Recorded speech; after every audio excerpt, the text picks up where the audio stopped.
Hello, and welcome to the History of Philosophy in India by Janardhan Ganeri and Peter Adamson, brought to you with the support of the King's College London Philosophy Department and the LMU in Munich, online at historyofphilosophy.net. Today's episode, Looking East, Indian Influence on Greek Thought. If you make it a habit to give public lectures on ancient philosophy, you are almost guaranteed to be asked at some point whether Greek thought was influenced by ancient Indian culture. In fact, this might be the single most common question posed by general audiences who are confronted with ideas from ancient Greece or ancient India, which is perfectly understandable. What could be more intriguing than the possibility that Plato, Aristotle, or Plotinus might have been influenced by ideas found in the Upanishads, in early Buddhism, or in Vedanta? Taking the possibility seriously threatens to undermine the very contrast between Eastern and Western philosophy, which is fine by us, since it's a contrast that deserves to be undermined for other reasons anyway. Something we find more problematic is the usually unspoken suggestion that, if Indian thought really did influence Greek thought, that would secure India a rightful place in the history of philosophy. If this series of podcasts has been even halfway successful, you should by now be convinced that Indian thought amply deserves such a place in its own right. A similar problem arises with philosophy in the Islamic world. Thinkers like Avicenna and Averroes have often attracted attention primarily because they influenced Latin Christendom rather than being treated as worthy objects of study in their own right. Meanwhile, the vast number of Muslim philosophers who lived after the 12th century have been omitted from most histories of philosophy because they came too late for the Arabic-Latin translation movement and were thus unknown in Europe. So, as we delve into the question of influence, let's bear in mind that the real importance of Indian philosophy is its intrinsic fascination, not the impact it may or may not have had on another culture. We might add that even if we were going to justify an interest in Indian philosophy on the basis of its influence on other cultures, we'd do better to stress its massive importance for the history of philosophy in China and other parts of Asia, which on any reckoning dwarfs the impact it may have had on ancient European thought. Now that we've gotten that off our chests, let's turn to the obvious first question. Was there any contact and cultural exchange between the ancient Greek and ancient Indian cultures at all? To which the answer can only be a resounding yes. Trade routes between Europe and India were open well before the emergence of pre-Socratic philosophy, and already in classical antiquity there are scattered literary testimonies to that trade. The Hippocratic corpus refers to pepper, Sophocles to Indian gold, Xenophon to Indian hunting dogs.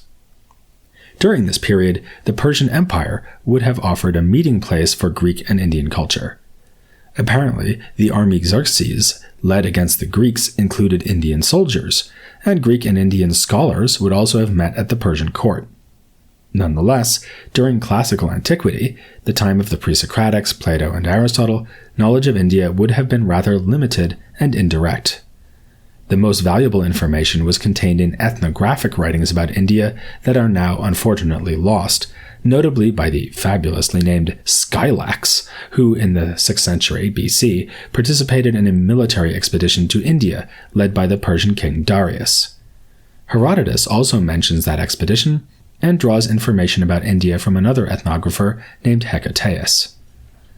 But in our story, the key moment comes right around the time of Aristotle with the conquest of Alexander the Great.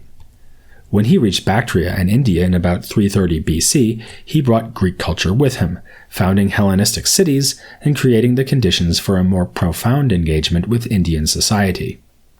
That engagement is most palpable in the work of Megasthenes, an ambassador to the Mauryan court from Seleucus, the Hellenistic king who succeeded Alexander in the eastern lands that had been conquered.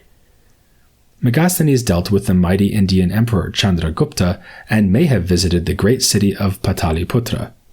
He was thus able to describe Indian culture as a direct witness, even if he did so using the tropes of Greek ethnography and made some perplexingly basic errors, for instance denying the existence of slavery in ancient India. Sadly, Megasthenes' work is also lost, except in the form of quotations found in later authors, notably the historian Strabo. Thanks to him, we know that Megasthenes was aware of the Shramana ascetic movements in India. He even contrasted two kinds of renouncers, those who stayed in the city to work as healers, and those who withdrew to the forest. All of this makes it eminently plausible to suppose that Indian philosophical ideas could have reached Greek intellectuals, and anyone who reads around a bit in both traditions will come upon plenty of striking parallels. Someone who has done more than just a bit of reading around is Thomas McEvilley, whose massive book, The Shape of Ancient Greek Thought, detects echoes of Indian ideas in pretty much every ancient Greek philosopher, from the pre-Socratics down to the late ancient Neoplatonists. To give you just a sampling, he points out that there are matching lists of fundamental elements, air, earth, fire, and water, in both cultures. He finds both Heraclitus and the Vishnu Purana saying that divine forces are at play like a child. He notes that the Rig Veda makes ocean the source of all things, as Thales made water his primary principle, while the Upanishads identify air as primary, in agreement with Anaximenes. As many others have done, he points out that the Pythagorean doctrines of vegetarianism and reincarnation sound rather Indian, and that the monist trend in Brahminical thought that culminates in Advaita Vedanta has an echo in Parmenides. The Chandogya Upanishad, too, sounds rather like Parmenides, when it denies that anything can come to be from nothing. As for later ancient philosophy, McEvilley remarks that it is hard to identify any significant difference between either the methods or the stated purposes of Pyrrhonist and Madhyamaka dialectic, thus suggesting a strong parallel between ancient skepticism and Buddhism. He also compares the philosophically motivated rituals of Tantra to theurgy in Neoplatonists like Iamblichus. McEvilley is largely content to make us aware of such echoes without wedding himself to any one explanation for them.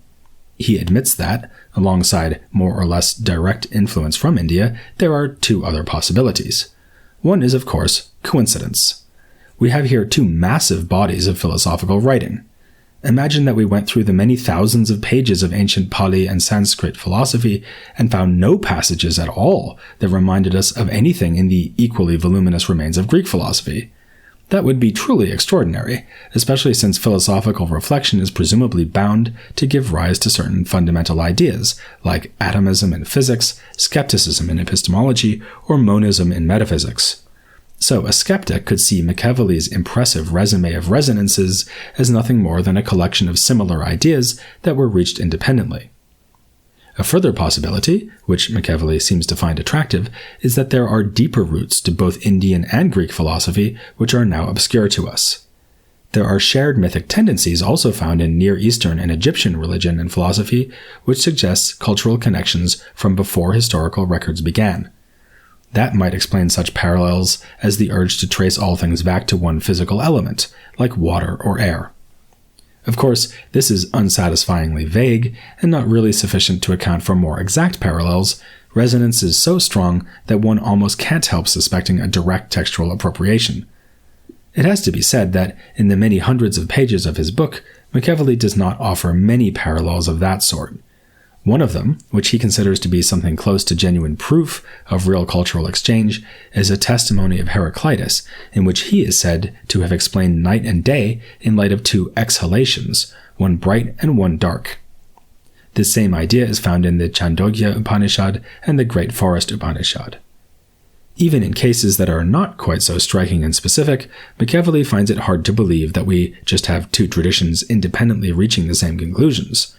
Realizing that some readers may think the list of basic elements found in both Greece and India is somehow obvious, he points out that in China they had a different list, namely water, fire, wood, metal, and earth. We might add that in the 1970s disco culture, they got the list down to 3, earth, wind, and fire.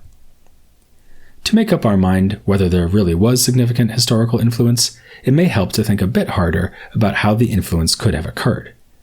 Despite the context of cultural exchange we sketched for you just now, there were formidable obstacles in the way of a serious engagement between Greek and Indian intellectuals.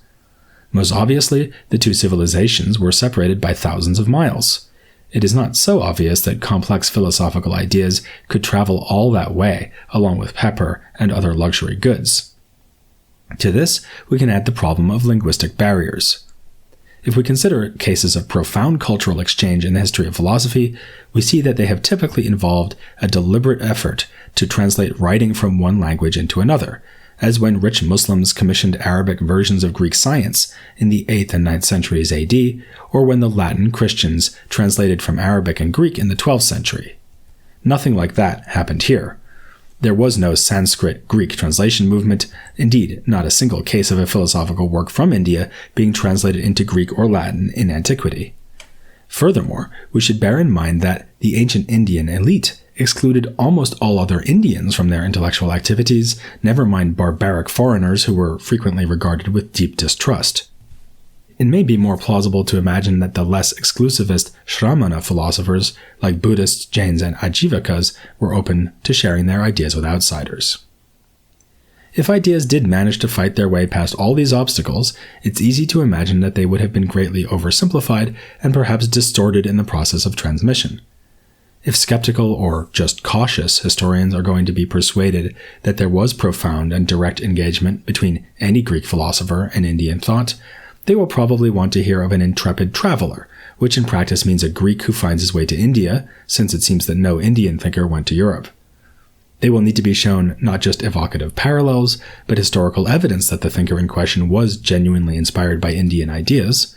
And, given the points just made about exclusivity, they should perhaps expect that the relevant ideas on the Indian side would not be Brahminical, but would more likely stem from a Shramana group. Step forward, Pyrrho of Elis. He was the putative founder of Hellenistic skepticism, and the namesake of the radical Pyrrhonian form of skepticism adopted by the 2nd century AD author Sextus Empiricus. And, excitingly, we are told in a detailed account of Pyrrho's life from antiquity, written by Diogenes Laertius, that he accompanied Alexander's military expedition to India. There he met with naked sophists, presumably meaning ascetic philosophers. Such figures are said elsewhere to have been encountered by Alexander's entourage near Taxila. Diogenes tells us that it was a direct result of his meeting with the Indian sages that Pyrrho adopted his signature policy of suspending judgments, because our beliefs are only a matter of custom, whereas in themselves things are no more one thing than another. On the strength of this evidence, scholars like Everard Flintoff and more recently Christopher Beckwith have argued that Pyrrho's introduction of skepticism to Greek philosophy was a more or less direct borrowing from early Indian skepticism. Whereas Flintoff is happy to leave open the question of which ascetic, skeptically inclined movement Pyrrho may have encountered, Beckwith has written an entire book arguing that the stories about Pyrrho constitute a crucial piece of evidence for the nature of early Buddhism. This hypothesis is particularly attractive because Pyrrho is renowned for having achieved what the Greeks called ataraxia, that is, freedom from disturbance. He was impervious to physical and mental pain, just as the liberated Buddhist is free from all suffering. Moreover, Pyrrho reached the state of ataraxia precisely by adopting the skeptical attitude of suspending judgment about all things. He and his followers used an array of arguments and techniques to puncture the pretensions of so-called dogmatists who had positive philosophical doctrines. Among them was an argument form that looks strikingly like the so-called tetralemma, the fourfold menu of options used so effectively by Nagarjuna. The argument form is found in early reports about the Buddha himself, and then also in a testimony about Pyrrho, and in numerous passages in the works of Sextus. That's pretty striking, even if arguments of the same form are found already in Plato and Aristotle. There is one small problem here, though. Buddhists are very far from being Pyrrhonian skeptics. As we know, the Buddha certainly dealt with some philosophical questions by refusing to answer them, but this was typically because the questions made presuppositions or used concepts that he considered misleading, for example by assuming the existence of the self. Indeed, that most signature commitment of Buddhism, the doctrine of no self, would be regarded as a negative dogmatic belief by any self-respecting or no self-respecting Pyrrhonian skeptic, who would suspend judgment about whether or not there is a self. Likewise, each of the famous Four Noble Truths is a straightforward assertion, and a Pyrrhonian skeptic would demur from endorsing any of them. Beckwith rather cheats by trying to persuade us that the Buddha adopted a universally skeptical posture like that of Pyrrho. For instance, he suggests that when Pyrrho said that all things are adiaphora, meaning undifferentiated or not distinct, he meant the same thing expressed by the Buddha with the word anatman, which indicates a lack of self or independent reality. But in fact, the two notions are very different.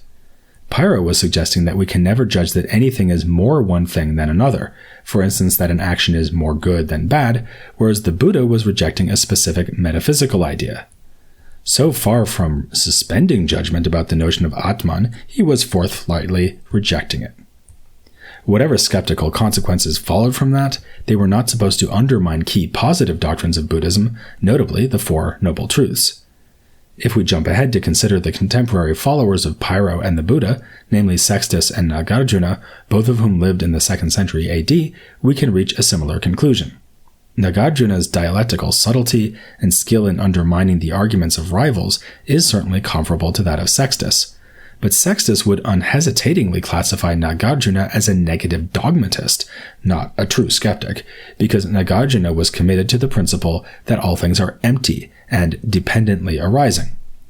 As we saw, it is a matter of great dispute what he meant by that, but whatever he meant, we can be sure that Sextus would want to suspend judgment about whether all things are empty.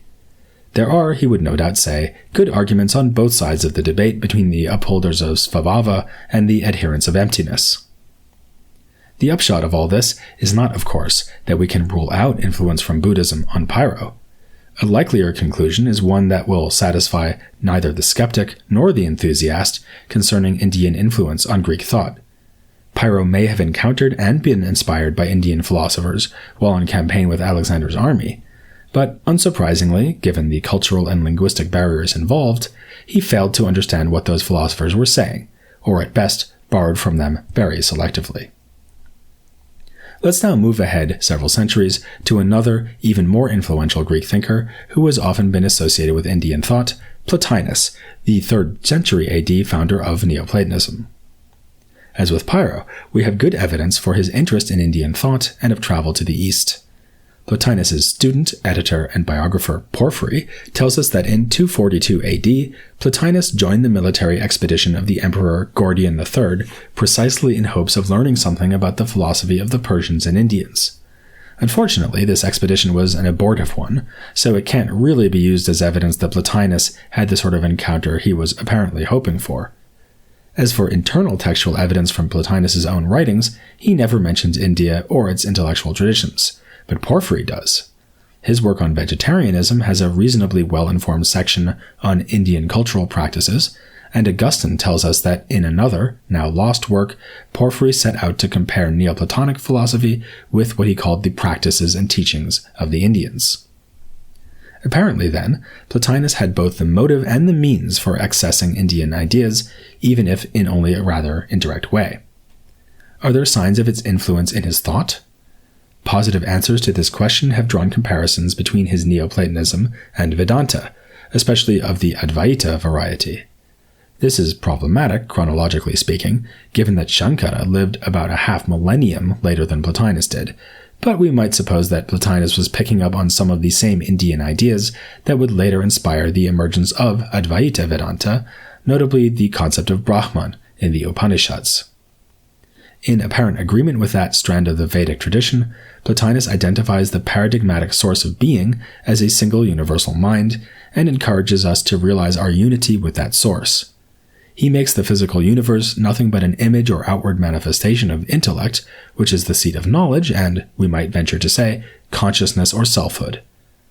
In addition, Plotinus carries forward some of the themes from earlier Greek thought that may remind us of India, such as a belief in reincarnation. The main argument against Indian inspiration is that Plotinus could, and to be honest quite evidently did, develop all of these ideas through an engagement with earlier Platonism. His universal mind is also the realm of Platonic forms, and is not really a new idea so much as a modification of theories that had been put forward in so-called Middle Platonism, the tradition of reflection on Plato's dialogues that unfolded in the generations prior to Plotinus. Indeed, some of Plotinus's contemporaries accused him of simply stealing his entire system from a Middle Platonist named Numenius, surely an exaggeration, but one with a grain of truth. There's a methodological conundrum here. Should we only accept claims of intercultural influence when developments in a given tradition cannot be explained as a development within that tradition? That may seem unduly demanding. In the present instance, there is nothing to prevent us from supposing that Plotinus was inspired both by his own Platonist predecessors and by Indian ideas, especially if he saw them as reaching agreement.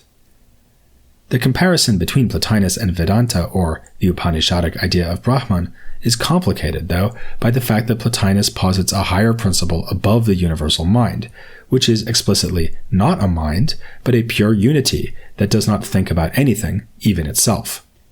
Besides which, if we wanted to locate a self or a seat of consciousness in Plotinus, we might more plausibly associate it with the individual soul than the universal mind. As with Pyrrho, it would seem that initially striking parallels start to look less exact when we consider the details of the philosophical views in question. Then again, that is perhaps just what we should expect. In a situation where access to Indian thought was bound to be very imperfect, why expect perfect parallels? In this spirit, even scholars who are open to the relevance of Indian philosophy for Plotinus have reached somewhat half-hearted conclusions.